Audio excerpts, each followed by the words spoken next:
Toastmasters, chers invités, je voudrais toute votre attention parce que le moment il est important. Inspirer. Inspirer, c'est également, au-delà du fait que nous inspirons tous les jours, pouvoir influencer une personne. C'est également pousser quelqu'un à la création.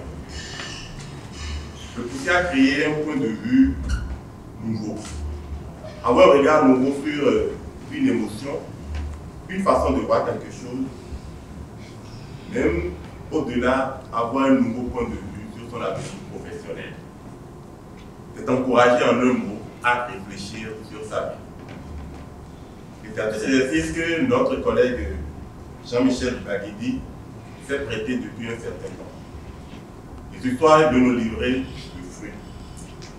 Il nous prononcera donc un discours dans une durée de 5 à 7 minutes, au cours duquel il aurait choisi des mots qui vont lui permettre de nous influencer. Puis quoi le sujet portera, nous allons le découvrir ensemble. Et moi, au moment de l'évaluation générale, je lui dirai dans quelle mesure il a réussi cet exercice-là, en utilisant au-delà du choix des mots, sa voix, sa gestuelle et tout ce qu'il a appris ici à Toastmasters pour être un communicateur efficace. Monsieur l'animateur. Merci, cher évaluateur de discours. Une quête intérieure vers l'excellence. C'est le titre de son discours. Je vous prie de recevoir Jean-Michel Baguidi sous le fond de la société.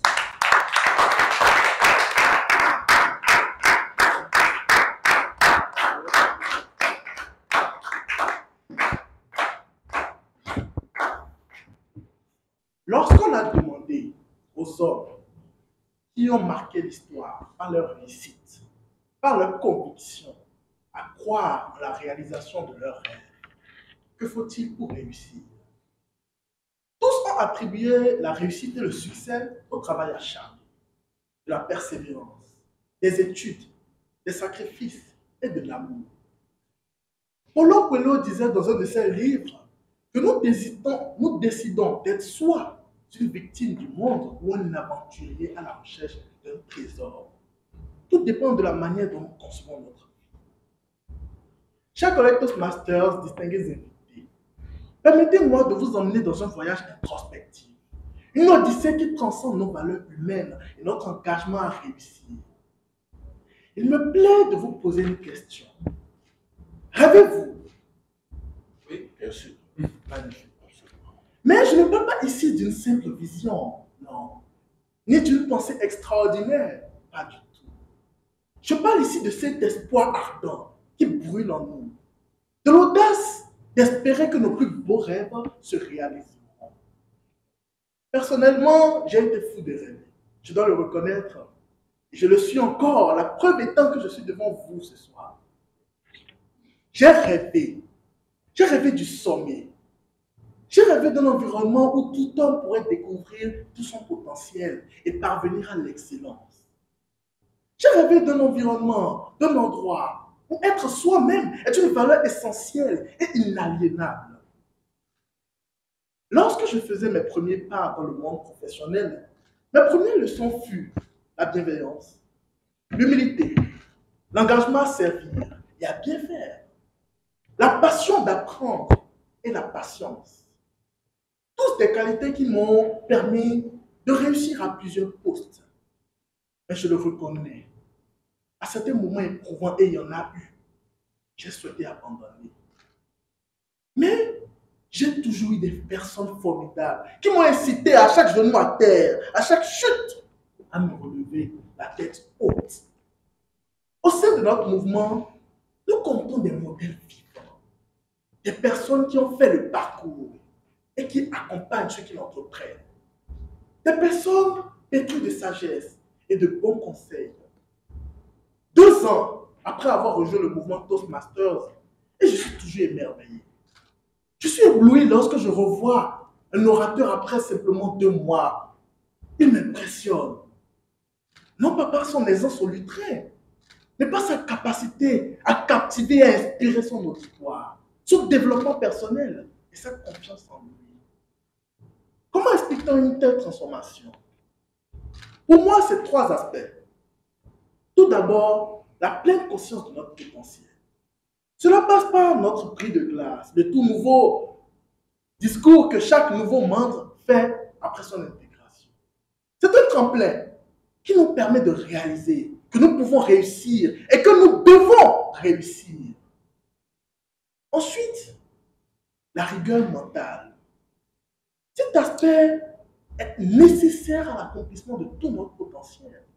C'est se fixer des objectifs, suivre un plan, rester humble. Rick Warren dit que la transformation est un processus. Et tout comme la vie, il y a des hauts et des bas. C'est un voyage de découverte. Il y a des moments dans les sommets des montagnes et également des moments dans les vallées profondes des espoirs. Je vous dis, abandonner ne devient plus une option quand on sait qu'on peut réussir avec un bon mental. Et pour finir, la gratitude. La gratitude nous rappelle tout simplement que le succès n'est pas une destination, mais un voyage. Mon rêve d'enfant a toujours été de réussir, parvenir au sommet. Aujourd'hui, je présente un discours écrit de ma main, à l'aide de mon mentor, de nombreux collègues Toastmasters. Mon rêve d'un environnement d'excellence est désormais réalité. Toastmasters International est une réalité. Elite Toastmaster Club de Cotonou est une réalité. J'y ai découvert l'excellence par ses membres. En intégrant Elite, j'étais loin de me rendre compte que c'était beaucoup plus une responsabilité. Oui, chers collègues, une responsabilité. Dans l'Empire romain, les personnes considérées comme étant des élites étaient l'aristocratie impériale, les sénateurs, les chevaliers, la haute société. Ils étaient remarqués par leur qualité, par leur engagement et par leur simplicité à réussir et à exceller. Chers collègues Toastmasters, et précisément chers élites, tout porte à croire que comme ces élites ancêtres, nous sommes investis d'une mission, celle d'être des modèles d'excellence. Chers invités, ceci est une main tendue. À vous de la saisir. L'excellence n'a jamais été aussi proche et aussi près de vous. Nous pouvons réussir tout ce que nous voulons, si et seulement si nous décidons de croire par conviction et nous agissons.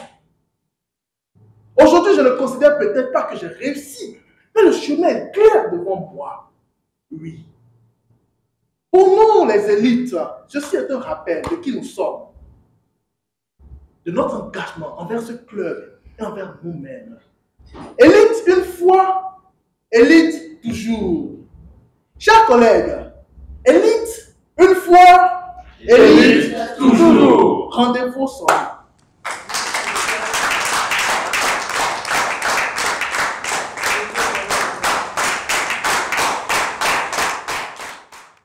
Je vous ai suivi avec attention et j'ai apprécié que vous ayez tout de suite planté le décor.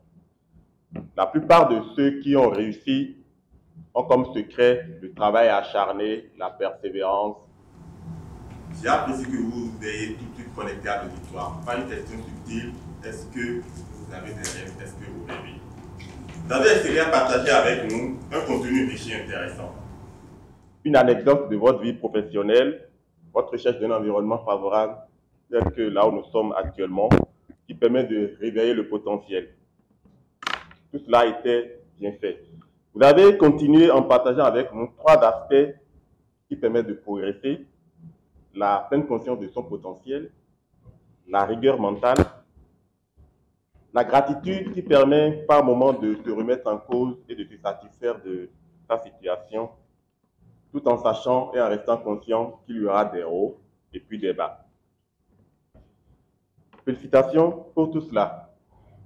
Vous avez excellé à rester sensible aux réactions de l'auditoire, puisque pendant que vous délivrez le discours, j'observais et vous avez gardé un sourire dont vous avez le secret tout au long pour faire passer votre message et vous l'afficher à nouveau. Vous étiez comme un pinceau.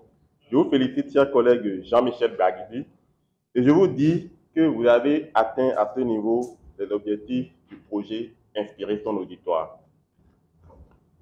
C'est un projet technique pour vous améliorer lors de aux prochaines prises de parole, vous avez fait de la gestuelle précise par moment. J'ai vu 2, j'ai vu agissons, et je vous suggère de contrôler plutôt les déplacements. Par moment, vous passez un message important comme agissons et le pas était vers l'arrière. Donc faites attention, soit il est vers l'avant ou vous êtes sur place. Le débit était un peu trop rapide et je suggère de le ralentir volontairement par moment, surtout lorsque vous dites par exemple un modèle d'excellence. Cela a été dit plus rapidement et il est passé dans le message sans apporter l'impact qu'il aurait voulu qu'il aurait apporté dans ce discours précisément. Pour progresser, chers collègues Jean-Michel Baguidi, je vous invite à choisir dans un discours d'inspiration soit le modèle sur les anecdotes personnelles, qui est très bien, soit le modèle de la rhétorique uniquement, Paulo Coelho et les autres, pour qu'à la fin, vous puissiez avoir du temps pour argumenter et nous pousser à l'action. Cela m'a manqué véritablement dans ce discours où j'ai été inspiré, mais je suis resté sur ma faim parce que je n'ai pas eu d'éléments qui me poussaient à prendre une décision véritablement.